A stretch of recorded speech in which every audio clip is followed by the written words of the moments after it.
Well, there's certainly a lot of hype around those. I object to the term cryptocurrencies, by the way, because they are crypto, but they're not currencies. What are they then? Well, I'm not really sure what they are. They're not assets, really, for the most part. I suppose they're securities, technically, but tax authorities treat them as securities because you have to pay tax on a capital gain or loss. But there's no intrinsic value for something like Bitcoin, so it's not really an asset that one can analyze. It's just essentially speculative or gambling. So it's a bubble, it's a fraud, all the comments that have been said so far. A lot of words have been used, but I think mainly the thing is that buyers should beware. It is much closer to gambling than investing. You're not coming to this conversation from the traditional side with blinkers on, because you've been doing a lot of work in blockchain and even exploring digital currencies. Yes. Tell us about how far you are progressed with your own digital currency. Well, from the point of view of a central bank digital currency, or we call it CBDC, which is we've already got a term for it.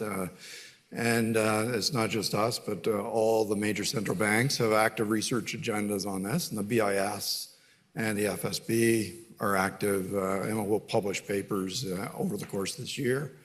And so in that case, you have to bear in mind that the central bank's mandate, one of its core mandates, is to provide that single risk-free medium of exchange, store of value, which we call banknotes or currency, actual currency.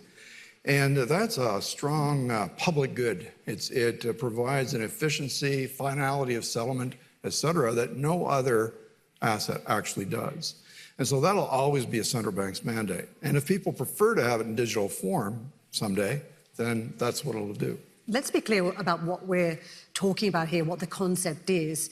Is it a digital currency backed by fiat currency that central banks are considering, or something completely different, almost your own Bitcoin? No, essentially that's what you would be talking about, which amounts to a coin or a digital coin. And instead of carrying paper money in your pocket, you would carry some other digital wallet, which would have your small change in it, your cash like you carry today. And that would be a claim against the central bank, just as today currency is a claim against the central bank. There's all kinds of issues around this that have to be understood well before anybody makes a move like this, so no one's in a rush to get this done. But it's more a question of when would it be needed? Because right now, currency, cash as we call it, is still doing its job as it always has. Are we having this conversation because of all the speculation, the hype around the likes of Bitcoin, Ethereum and Ripple, that there's now a demand for some form of a digital currency, and central banks are saying, well, if there's already an exchange of money or assets that's taking place in an economy around Bitcoin, for instance, that you need to step up and come up with your own digital currency because there's clearly demand for it? Well, I think you're right onto it there. It has captured the imagination of people. And so they're asked, well, where are the central banks in this space? And the answer is that actually it's not as simple as it sounds.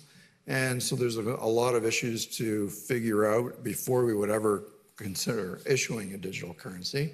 And among those is the underlying technology.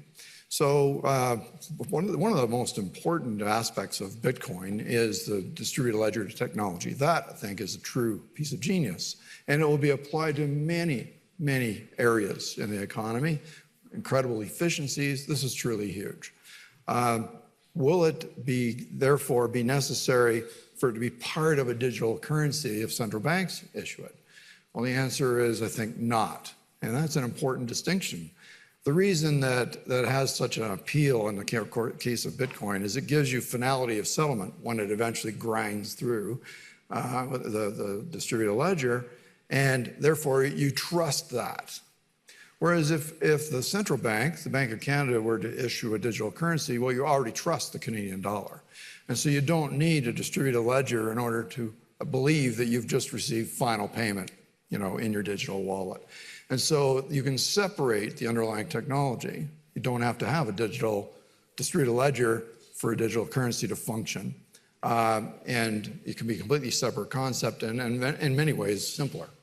some people listening to this conversation might be wondering when are we going to be using these digital currencies? 2018 now, how many years away? Yeah, I'm not sure. I mean, I won't hazard a guess on that. I would say the way things are moving, it's probably sooner than later.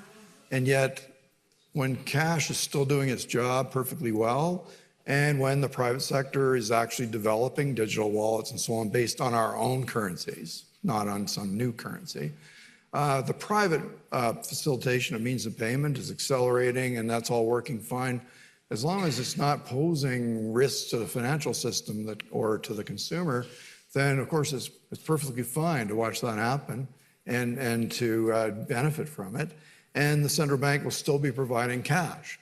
It's only when cash loses its effectiveness in that ultimate settlement phase where we might feel a need to replace it or add to it with a digital form. Hey there, thanks for checking out CNBC on YouTube. Be sure to subscribe to stay up to date on all of the day's biggest stories. You can also click on any of the videos around me to watch the latest from CNBC. Thanks for watching.